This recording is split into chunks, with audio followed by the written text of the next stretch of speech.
Bienvenido, bienvenida a este nuevo episodio de Archivo Mortal, un podcast de True Crime donde abrimos expedientes reales que muchos preferirían dejar cerrados.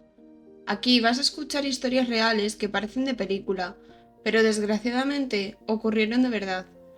Algunas son conocidas, otras no tanto, pero el punto en común es que todas nos impactan, nos dejan con preguntas y también con la necesidad de no olvidar. Asunta Basterra Porto tenía solo 12 años cuando desgraciadamente se convirtió en portada de todos los medios de comunicación. Sus padres denunciaron su desaparición cuando supuestamente la niña salió de casa y no regresó. Lo que parecía una desaparición más en los primeros instantes se convierte en cuestión de horas en uno de los crímenes más impactantes y desconcertantes de la historia reciente en España. Antes de comenzar, me gustaría agradecer vuestro tiempo y, si es posible, suscribiros, dar un like y compartir si os gusta este contenido. Y dicho esto, abrimos el archivo.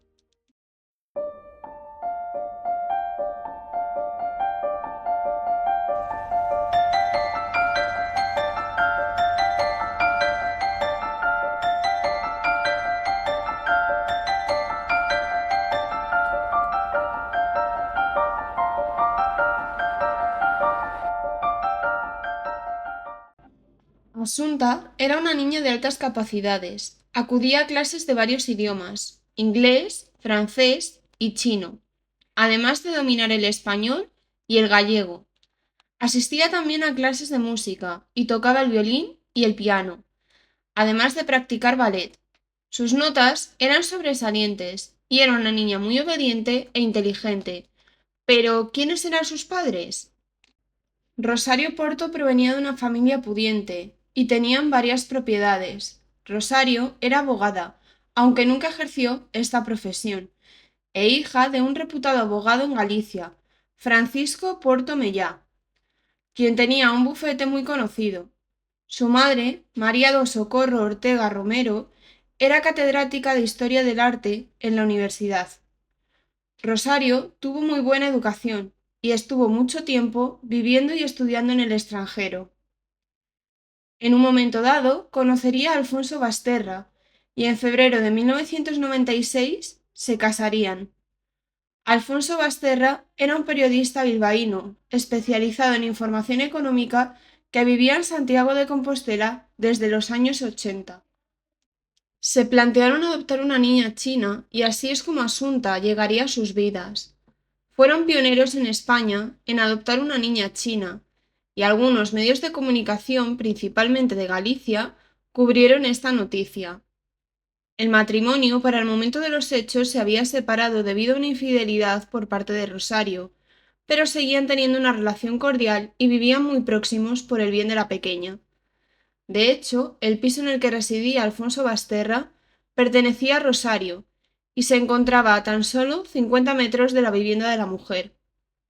Alfonso era quien llevaba las riendas de la relación, ya que Rosario era una persona más sumisa que sufría ansiedad y depresión constantes. En el momento de los hechos, estaba en tratamiento psiquiátrico. Le habían recetado lorazepam, una benzodiazepina. Debido a sufrir varios ataques de ansiedad por el reciente fallecimiento de sus padres y tras el divorcio con Alfonso. Tras esto, decidieron relacionarse mucho más y compartir el día a día de Asunta. Como Rosario era más descuidada, Alfonso se encargaba de ir a comprar el lorazepam para la mujer. Alfonso incitó a Rosario a dejar de ver a la persona con la que le había engañado. No se conoce su nombre, solo que era un empresario muy importante de la zona, aunque esto nunca sucedió, pues Rosario seguía viendo a este hombre. De este modo nos trasladamos a la noche del sábado 21 al 22 de septiembre de 2013, en Teo, un pequeño municipio de La Coruña, cuando aparece en una cuneta de una carretera poco iluminada el cuerpo de una niña de 12 años. Enseguida la Guardia Civil y la ambulancia se personaron en la zona, cuando dos hombres llamaron al servicio de emergencias. Tan solo unas horas antes, unos padres se presentaron en comisaría en Santiago de Compostela, a unos kilómetros de donde se encuentra el cuerpo de la niña, denunciando la desaparición de su hija, Asunta Basterra, de 12 años.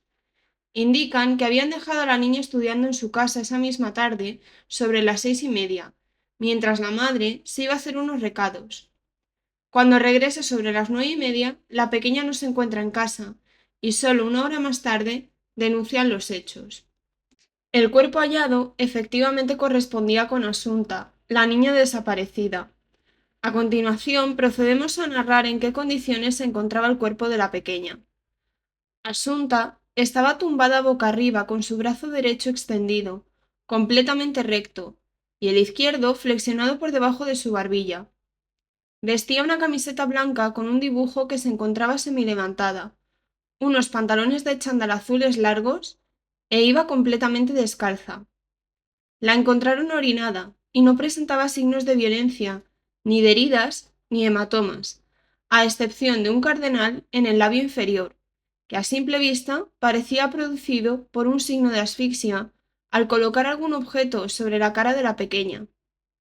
También tenía sangre en la nariz, que podía haber sido inducido por este mismo motivo. Tenía pequeños traumatismos post-mortem en el omóplato derecho y en los tobillos, probablemente hechos al colocar con cuidado el cuerpo de Asunta en el lateral de la carretera. Observaron que en la camiseta de la pequeña había un líquido blanquecino que se asemejaba a esperma. Al lado del cadáver se encontraron fragmentos cortados de una cuerda de plástico naranja, color muy característico, ya que no se vendía este tipo de cuerda en muchos establecimientos. Los dos hombres que alertaron del cuerpo mintieron en su primera declaración, ya que indicaron que caminando por la zona lo vieron. Al tener tan mala iluminación era imposible ver el cadáver si no se llevaba una linterna u objeto parecido. Posteriormente, indicaron que previamente habían pasado con un coche y la luz del faro lo iluminó. Se bajaron a comprobar que efectivamente se trataba del cuerpo de una niña, pero el conductor tenía antecedentes y no tenía carnet de conducir, así que dieron media vuelta y regresaron al lugar caminando, y una vez allí llamaron a emergencias. Una pareja de vecinos confirmaron que pasaron por el lugar a medianoche un par de veces andando con linternas, algo que hacían habitualmente, y aseguraron que no había ningún cuerpo para ese momento.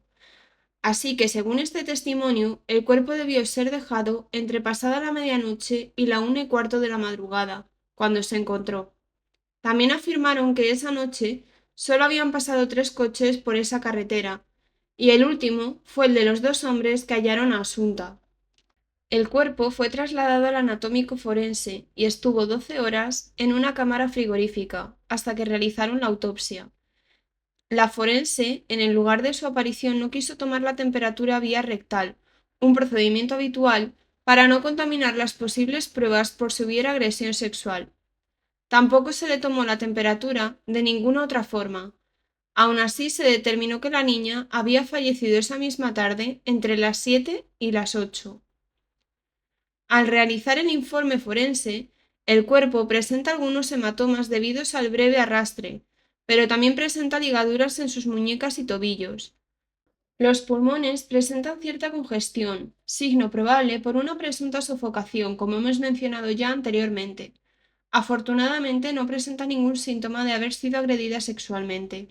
Determinaron la causa de la muerte por asfixia, lo que se corresponde a un homicidio. Los resultados toxicológicos revelaron algo extremadamente importante en el caso, y es que Asunta dio positivo en sangre, en orina, en pelo y en su contenido gástrico de orfidal. El contenido en sangre era de 0,65 miligramos, lo que supone una ingestión de unas 27 pastillas, pero con la orina ya había comenzado a desechar más. El informe del cabello determinaba que durante los 3 meses anteriores, Asunta había recibido ciertas dosis elevadas. Mientras se realizaban los informes del forense y toxicológico, la policía se desplazó a casa de Rosario para informar del encuentro del cadáver de la niña. Esa noche, como era de esperar, Rosario y Alfonso estaban juntos en la misma casa, cuando recibieron la noticia. Los agentes les piden que narren la cronología de ese día. Rosario indica que los tres comieron juntos en el piso de Alfonso y estuvieron varias horas jugando a las cartas. Sobre las 5 de la tarde, Asunta fue a casa de Rosario para hacer los deberes, y 15 o 20 minutos después fue Rosario a su casa. Esto puede corroborarse ya que las cámaras de un cajero automático cercano lo grabaron. Según Rosario, sobre las 6:10 de la tarde, ella se marchó a una finca que tiene la familia en Teo y dejó a Asunta sola en casa. Dice que salió de casa, cogió el coche y regresó un momento ya que se había dejado unas bolsas. Llega a las 18:33 a la finca. Se sabe la hora exacta ya que es cuando se desconectó la alarma y se vuelve a conectar a las 20:50. En ese momento se encuentra con una vecina, justo antes de regresar a Santiago, y le dice que no dispone de tiempo para hablar porque tiene que volver a casa, que Asunta se encuentra sola. Alrededor de las 9:30 regresa a su piso, desconecta la alarma y en ese momento se percata de que Asunta no está en casa. Así que llama a Alfonso para ver si la niña está con él, pero este lo niega. Realizaron varias llamadas a conocidos por si alguno hubiera visto a Asunta, pero nadie sabía el paradero de la pequeña. Alfonso va a casa de Rosario y busca a la pequeña por la calle, quedando reflejado en las mismas cámaras de seguridad del cajero mencionado anteriormente. Al no encontrarla, es cuando deciden presentarse en comisaría a denunciar la desaparición de su hija. Importante reseñar que a mediados del mes de julio, un par de meses antes de su muerte, mientras Rosario y Asunta dormían, un encapuchado que llevaba guantes se presentó en su casa e intentó asfixiar a Asunta. La niña se despertó gritando y cuando su madre fue a ver qué ocurría, el encapuchado salió corriendo dando un golpe a Rosario, que tuvo un cardenal en la cara durante varios días. Asunta comentó esto a una amiga, mientras iban en el coche con la madre de la otra pequeña. La madre de la niña preocupada preguntó a Rosario y si había denunciado los hechos. Rosario indicó que había acudido a la comisaría, donde le dijeron que debía presentar un parte de lesiones ya que Asunta tenía marcas en el cuello, y en lugar de dirigirse al hospital, se volvieron a casa. Nunca se ha sabido la identidad de este extraño encapuchado.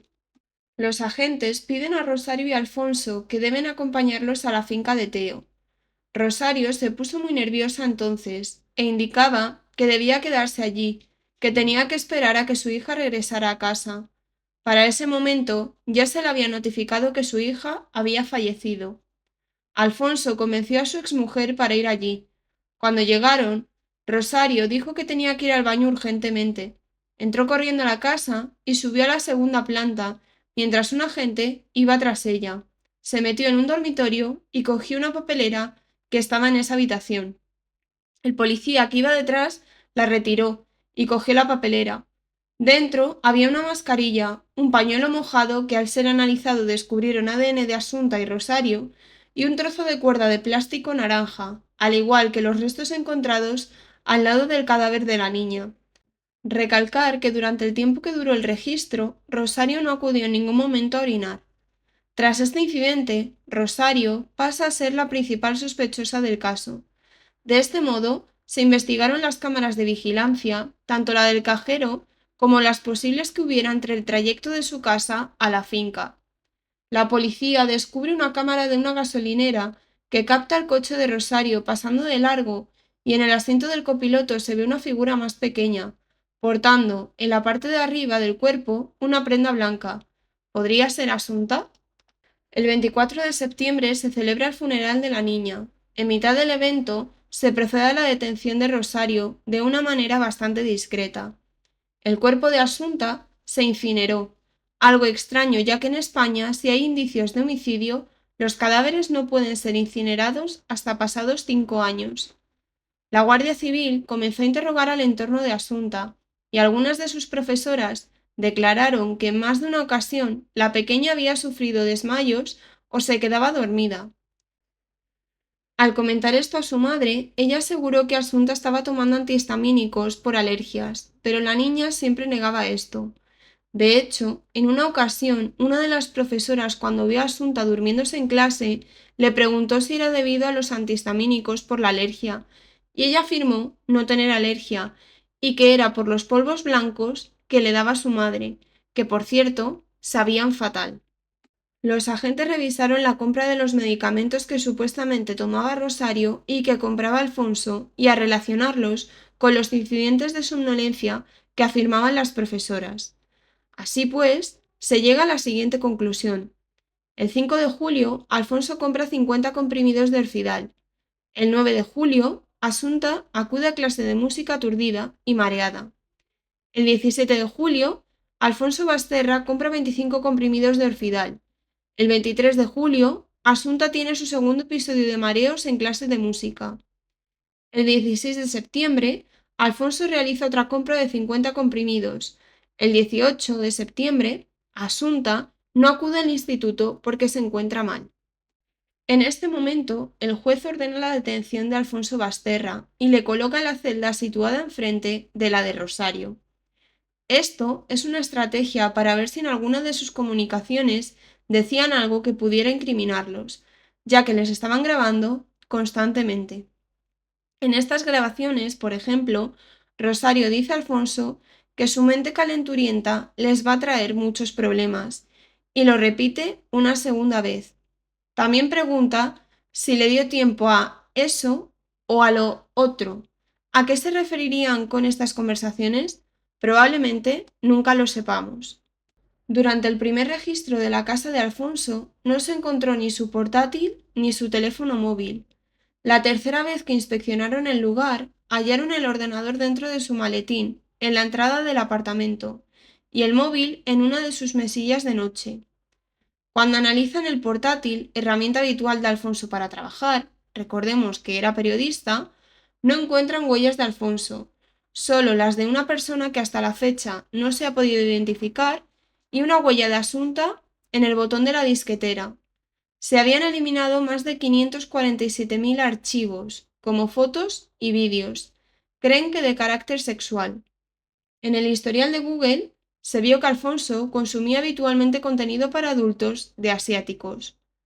Las declaraciones de Rosario tenían numerosas contradicciones, entre otras cuestiones, los horarios. Donde en un primer momento había afirmado que Asunta se quedó estudiando en su casa, ahora indicaba que la acompañó en el coche y regresó para dejarla. Una compañera de Asunta afirmó haber visto esa tarde a la pequeña junto a su padre, cerca de la casa de ambos, sobre las 18:35. La madre en ese momento se encontraba en la finca de Teo. La policía piensa que probablemente se equivocaría de día, pero la chica insistía en que era la misma tarde de su muerte, ya que se encontraba haciendo unas compras. De hecho, la joven presentó el ticket a la policía con la fecha y hora concretas. La policía insiste en que probablemente la máquina presentaría algún fallo. También recordemos que en la camiseta de Asunta se encontraba rastro genético de un hombre.